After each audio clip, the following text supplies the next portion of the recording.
Eh, saya meminjamkan sebuah lagu sebagai lagu terakhir, dan ini juga salah satu lagu dari idola saya, Lesti, yang dimana lagu ini berjudul Sekali Seumur Hidup. Tapi sebelum itu Resa ingin mengucapkan terima kasih kepada keluarga besar Pak Haji Kumar. Terima kasih banyak sudah mempercayakan Resa untuk mengisi hiburan untuk pernikahan Kak Amalia dan Kak Kumar. Semoga keluarganya sakinah, mawaddah, warohmah, dijauhkan dari segala yang buruk-buruk. Amin ya rabbal alamin. Oke, lagu terakhir, lagu Sekali Seumur Hidup.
Oke, sekali lagi Reza mewakili keluarga mengucapkan banyak-banyak terima kasih kepada keluarga Pak Kumar, Pak Haji Kumar. Terima kasih sudah memberikan kesempatan dan mempercayakan kepada Reza untuk mengisi acara ini.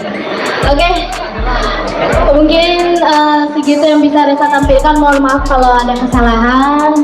Reza pamit izin untuk mundur.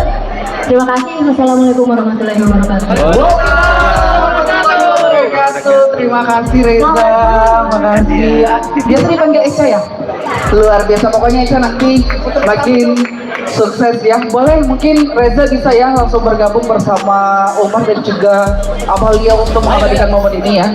Ini kenangan yang sangat luar biasa juga untuk Reza yang sudah mengharumkan juga nama Sulawesi Selatan ya, sampai dia berkarir di Jakarta. Dan alhamdulillah hari ini memenuhi request dari Pak Kumar, ayahanda tercinta dari Amalia, untuk mengisi di momen resepsi pernikahan Umar dan juga Amalia. Baik, dan tentunya juga tanpa mengurangi rasa hormat dia mengundang keluarga besar dari Bapak Haji Azhari untuk kiranya bisa bergabung di atas pelaminannya untuk berfoto bersama mengabadikan momen yang sangat luar biasa. Oke.